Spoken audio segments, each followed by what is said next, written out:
बिस्मिल्लाह अर्रहमान अर्रहीम। आप लोगों के शार्ट नोटिस पे यहाँ आने का बहुत शुक्रिया। आज 3 तारीख के बाद खान साहब के साथ अडियाला जेल में हमारी पहली मर्तबा मुलाकात हुई है। उस मुलाकात में मैं, असद कैसर साहब, सलमान अकरम राजा साहब, अली जफर साहब और हामिद रजा साहब शामिल थे। हमारी तकरीबन खान साहब के साथ 45 मिनट्स की मुलाकात हुई है।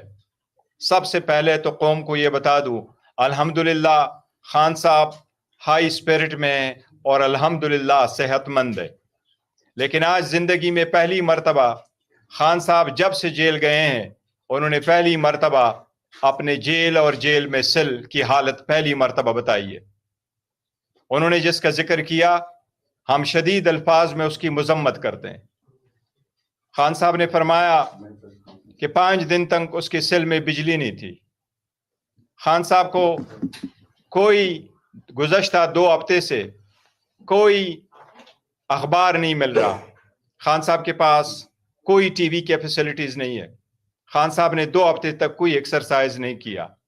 खान साहब अब भी 2.5 घंटे अपने सेल से बाहर आते हैं, लेकिन इसके बावजूद खान साहब हाई स्पिरिट में हैं और पूरे कौम के लिए उसका पैगाम यही है कि मुझे 100 साल भी इस जेल में, इस सेल में गुजारना पड़े, मैं गुजारूंगा, लेकिन मैं कौम की आज़ादी, इस कौम की खुद मुख्तारी, इस पार्लिमान की मजबूती, आइन की बालादस्ती, कानून की बालादस्ती के लिए हूँ। इंशाअल्लाह ताला आप पुरअमन रहे और आप इंशाअल्लाह ताला मैं लेट डाउन नहीं करूँगा, मैं सब कुछ करूँगा, पर मैं किसी चीज़ पे कौम की इज़्ज़त और ख़ुद मुख्तारी को कंप्रोमाइज़ नहीं करूँगा।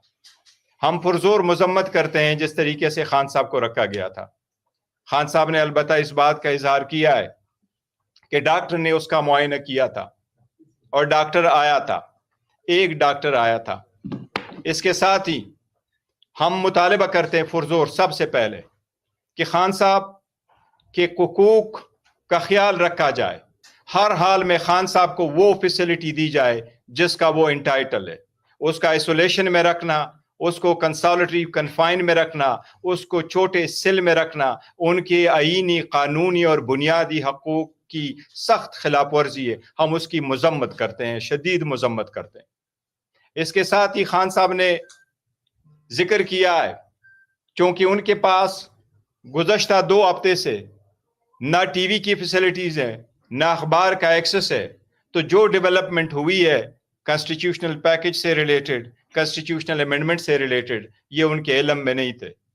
खान साहब को हमने बताया है और खान साहब ने अपनी बहन के अरेस्ट पे अफसोस का इजहार किया है, लेकिन खान साहब ने कहा मैं और मेरी ख़ानदान हमेशा कुर्बानी देंगे। ये स्ट्रगल जो मैंने शुरू किया है, इस स्ट्रगल में मैं, मेरा ख़ानदान, मेरे बच्चे और पूरा मुल्क इंशाअल्लाह ताला मेरे साथ होगा। खान साहब का पूरे कौम से पुरअमन रहने की अपील है। खान साहब यही कह रहे हैं कि ये स्ट्रगल 27 साल तक इस आइन की बालादस्ती, कानून की हुक्मरानी के लिए मैंने किया है और इसी तरह इंशाअल्लाह ताला इसको सर अंजाम दूंगा। खान साहब के साथ हमने आइनी पैकेज की जो बात चल रही है, कॉन्स्टिट्यूशनल तरामीम जो हो रहे हैं और जिस तरीके से उसको चलाया जा रहा है, इस पे जितनी डेवलपमेंट हमारी मौलाना साहब के साथ हुई है, हमने उसका तज़किरा किया है। खान साहब ने हमारी मौलाना साहब के साथ जो गुप्त शनीद चली है, जो पैकेज और जो हम उनके साथ बातचीत करके जिस ड्राफ्ट के मुसव्वदे की तरफ जा रहे थे, खान साहब ने उसको पॉजिटिव अंदाज में लिया है और हमारे और मौलाना साहब के एंगेजमेंट को अप्रिशिएट किया है। खान साहब ने मौलाना साहब की तारीफ की है कि वो इंशाअल्लाह हर सख्ती में हमारे साथ अदलिया की आज़ादी के लिए खड़े होंगे, क्योंकि खान साहब 2 हफ्तों से इनसे सबसे लाइलम थे और हमारी मुलाकात सिर्फ 45 मिनट रही है और उसमें सबसे पहले खान साहब ने 15-20 मिनट अपनी हालत बताई है। उसके बाद जब हमने तज़किरा किया है, अभी हम करना चाह रहे थे, बिकॉज हमें ये उम्मीद थी कि हमारा 1.5 घंटे की मुलाकात होगी खान साहब के साथ। अभी हमारी 45 मिनट की मुलाकात नहीं हुई थी कि पुलिस वालों ने कहा कि मुलाकात का टाइम ख़त्म हुआ, इसलिए हमारी जो मशावरत है वो खान साहब के साथ मुकम्मल नहीं हो सकी। लेकिन जितनी मशावरत हमने खान साहब के साथ की इस कॉन्स्टिट्यूशनल अमेंडमेंट पे, खान साहब ने ये ख्वाहिश जाहिर किया कि बड़ा सीरियस मैटर है, ہم اس لیے اس پہ مزید انگیجمنٹ مولانا صاحب کے ساتھ جاری رکھیں گے. خان صاحب نے 4 نام بتائے ہیں. عمر ایوب صاحب جو لیڈر آف دا اپوزیشن ہے قومی اسمبلی میں, شبلی فراز صاحب جو لیڈر آف دا اپوزیشن ہے ہمارے سینٹ میں, احمد بچر صاحب جو ہمارے لیڈر آف دا اپوزیشن ہے پنجاب اسمبلی میں, اور علی امین گنڈافور صاحب جو ہمارے وزیر اعلیٰ ہے KPK کے. وہ کہہ رہے ہیں کہ میرے ساتھ زیادہ مشاورت کے لیے یہ چاروں بھی آئیں, کیونکہ ہم چاہتے ہیں کہ براڈر کنسنسس کے ساتھ میں اپنا اوپینین فارم کروں اور فردر ڈائریکشن دوں. انشاءاللہ تعالی ہم کوشش کریں گے کہ منڈے والے دن خان صاحب کے ساتھ دوبارہ ملاقات کرے اور ہماری لیڈرشپ ملاقات کرے تاکہ ہم اس معاملے پہ فائنل کنکلوژن پہ پہنچے. البتہ خان صاحب کی ہدایات کے مطابق ہم اپنی انگیجمنٹ مولانا صاحب کے ساتھ اس ترامیم پہ کنٹینیو انشاءاللہ تعالی کریں گے. جی فرمائیں. اس سے پہلے حکومت جو ہے اسمبلی کے اندر پیش کر دیتی ہے, پیش کر دیتی ہے, اس کے اوپر دیکھیں 2 چیزوں کا ہم ذکر کرتے ہیں. جس طریقے سے حکومت ان آئین ترامیم کو پاس کرنے جا رہی ہے اور جس طریقے سے لوگوں کو اٹھایا, ڈرایا, دھمکایا جا رہا ہے, ہم بھی مطالبہ کرتے ہیں. ہمارے بھی 2 سینیٹر ان کے پاس ہے. ہم بھی مطالبہ کرتے ہیں کہ ان کو فلفور ہمارے حوالے کیا جائے, ان کو رہا کیا جائے, ان کو جانے دیا جائے. اس قسم کی کوئی بھی آئینی ترامیم تو کیا قانون سازی بھی لوگوں کو قبول نہیں ہوتی. آئین ایسا ڈاکومنٹ ہوتا ہے جو قوم کو متحد رکھتا ہے. اگر آپ اس کے لیے لوگوں کو توڑیں گے تو پھر وہ ترامیم آپ کو کبھی متحد نہیں رکھ سکتی. ہم اس طریقہ کار کے سخت خلاف ہے, ہم اس کی مذمت کرتے ہیں. ہم نے تو عدلیہ کو بارہا کہا ہے کہ آپ اس پہ سو موٹو لیں, لیکن یہ طریقہ غیر جمہوری, غیر آئینی ہے اٹسل, اور ہم اس کی بالکل شدید مذمت کرتے ہیں. کوئی بھی حکومت کے پاس 2/3 میجارٹی نہیں ہوتی قوانین منظور کرانے کے لیے اور آئینی ترمیم کرنے کے لیے. حکومت کوشش کرتی ہے کہ کنسنسس ڈیولپ کرے, ہر بندے کی بات سنے اور پھر ایک نتیجے پہ پہنچ کے آگے ترامیم کرے. یہ پارلیمان کا استحقاق ہے. لیکن ہم یہ ضرور کہتے ہیں کہ جس طریقے سے کر رہے ہیں یہ اٹسیلف غیر آئینی ہے, طریقہ کار ہے. اور اگر حکومت نے ہماری مشاورت کے کمپلیٹ ہونے سے کیا تو ہم پھر حکومت کا ساتھ, ہم مولانا صاحب کو ہم نے واضح طور پر کیا ہے کہ جب تک خان صاحب کی فائنل ہدایات ہمارے پاس نہیں آتی ہم اس پوزیشن میں نہیں ہوں گے کہ ہم اس پہ ووٹ کر سکے. وہ پھر ہم نہیں کریں گے. یہ پھر حکومت یہ بتائے گا کہ خان صاحب کا کیا ریئیکشن تھا آئینی بینچ کے قیام پہ, چیف جسٹس کے لیے جو 3 کا پینل تھا اس پہ, اور جو 2 سینیٹرز کا آپ کہہ رہے ہیں کہ ان کو اٹھایا گیا, وہ کون ہے اور اس سے متعلق؟ دیکھیں جہاں تک پیکج ہے, پیکج پہ ہم نے سرسری سے ذکر کیا اور انہوں نے کہا کہ یہ ساری پوائنٹ ہے, یہ دونوں واقعی ہم نے ان کے ساتھ ذکر کیا ہے کہ اب کنسٹیٹیوشنل بینچ ہے اور کنسٹیٹیوشنل بینچ ہے, کنسٹیٹیوشنل کورٹ نہیں ہے. اور یہ بھی ان سے ذکر کیا ہے کہ جو ججز کا پینل ہے ان میں سے ایک کا انتخاب ہوگا. یہ بھی ہم نے ذکر کیا ہے. خان صاحب ان سب چیزوں پہ فردر کنسلٹیشن کے لیے چاہتے ہیں کہ سب سے پہلے میرے جو لیڈر آف دا اپوزیشن پارلیمان میں موجود ہے میں ان کا پوائنٹ آف ویو لے لوں. وہ بھی بڑے ایکسپیرینس رکھتے ہیں, سارے بڑے سیزن پالیٹیشینز ہیں اور پارلیمنٹیرین ہیں. ان کے ویو آ جائے تو انشاءاللہ تعالی ہم کسی نتیجے پہ پہنچ جائیں گے. اس سے پہلے مولانا کی رہائشگاہ پر اہم کی جو شخصیات ہیں وہ پہنچ چکی ہیں. محسن نقوی صاحب کہتے ہیں میرا بڑا پرانا تعلق ہے, نائب وزیر اعظم پہنچ چکے, وزیر اعظم پہنچ چکے.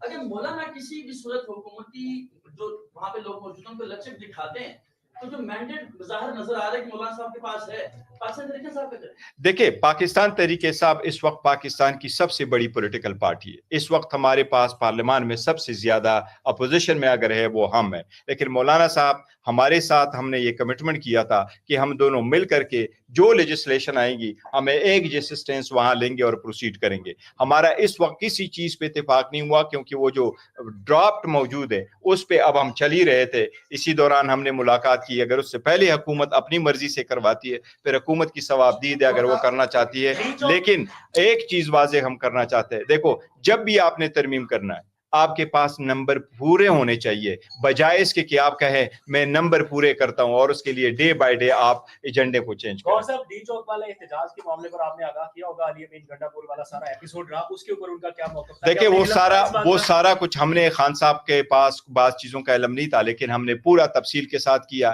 خان صاحب جو علی امین گنڈاپور صاحب ہے اس کے ساتھ کھڑے تھے اور ساتھ کھڑے ہیں الحمدللہ, اور خان صاحب کی سپورٹ علی امین گنڈاپور کو حاصل ہے. سینیٹرز کا نام تو بتا دیں. کیا آپ اگر حکومت کے ساتھ بات چیت کرتے ہیں اتفاق बात करते हैं तो PTI मौलाना फजल रहमान को सपोर्ट करेगी। देखिए हम आपको मौलाना साहब के साथ हम अटैच हैं, हमारी तरफ से अभी तक ना हमने नहीं किया है, इसलिए हमें उम्मीद है कि मौलाना साहब इसको रहेंगे, और हम तो पहले से कहते चले आ रहे हैं कि इसमें जल्दी किस बात की है। अगर आपको नहीं चाहिए था और अभी आपने जो तरमीम लेके आए उसमें 65 ईयर्स का खत्म होना है, तो वो बात खत्म हो गई कि आप किसी पर्सन के लिए कर रहे थे, फिर किस बात की जल्दी है। इसमें अगर 1-2 दिन लग जाए तो कोई मज़ायका नहीं। हम उम्मीद करते हैं इंशाल्लाह ताला मौलाना साहब हमारे साथ रहेंगे। रावलपिंडी में पाकिस्तान के मुख्तलिफ शहरों में एहतजाज की काबिल, लेकिन पिंडी इस्लामाबाद में सिंगल कारकुन भी नहीं निकला आपका, क्या वजह? नहीं हमारे कारकुन इंशाल्लाह ताला आप लोग नहीं, वो हमारे कारकुन करेंगे इंशाल्लाह ताला। और जब मैं सिर्फ एक बात करना चाहता हूँ, देखिए बरिस्टर साहब ने बहुत डिटेल में बात की है, मैं सिर्फ इतना कहना चाहता हूँ कि देखिए ये जो लेजिस्लेशन है, ये जो कानून साजी कर रहे हैं, अमेंडमेंट ला रहे हैं, क्या पाकिस्तान की तारीख में इस किस्म का लेजिस्लेशन हुआ है कि लोगों की ख्वातीन को, बच्चों को जिस तरह डरा धमका के बेइज्जत करके इस तरह कानून साजी होती है? हम किसी तौर पर इसकी, और खासकर फिर जो ना अगवा बराए तावान और जिस तरह लालच दी जा रही है, इस पूरी प्रोसेस की हम मुखालिफ है, उसकी हम शदीद मजम्मत करते हैं। और बाकी बैरिस्टर साहब ने कहा, लेकिन एक मैं उन लोगों को, अगर किसी भी पार्लियामेंटेरियन ने सोच लिया, इस वक्त तो हमें उम्मीद है इंशाल्लाह ताला, जो कि 2 सेनेटर्स के बारे में हमें है प्रॉब्लम, लेकिन बाकी हमें उम्मीद है कि इंशाल्लाह कोई पार्लियामेंटेरियन जो है ना पीटीआई का वो टूटेगा नहीं। अगर कोई जाएगा तो इसका मतलब यह है कि वो पाकिस्तान की आवाम के साथ और इमरान खान के साथ गद्दारी करेगा। लास्ट क्वेश्चन जी मौलाना साहब से इस हवाले से मुलाकात होगी है, क्योंकि आपने अडियाला के बाहर बातचीत की थी, आपने कहा देखिए जो हम अडियाला मुलाकात हो गए तो हमने ये प्रेस कॉन्फ्रेंस नहीं बुलानी थी, हमने बात उधर ही करनी थी, लेकिन वहाँ फैसिलिटीज अवेलेबल नहीं थी। वो जिस तरीके से था वो लोड को ब्लॉक कर दिया गया था, क्योंकि ब्लॉक किया था। तो उसके बाद अब हम मौलाना साहब की तरफ जाएंगे। Thank you.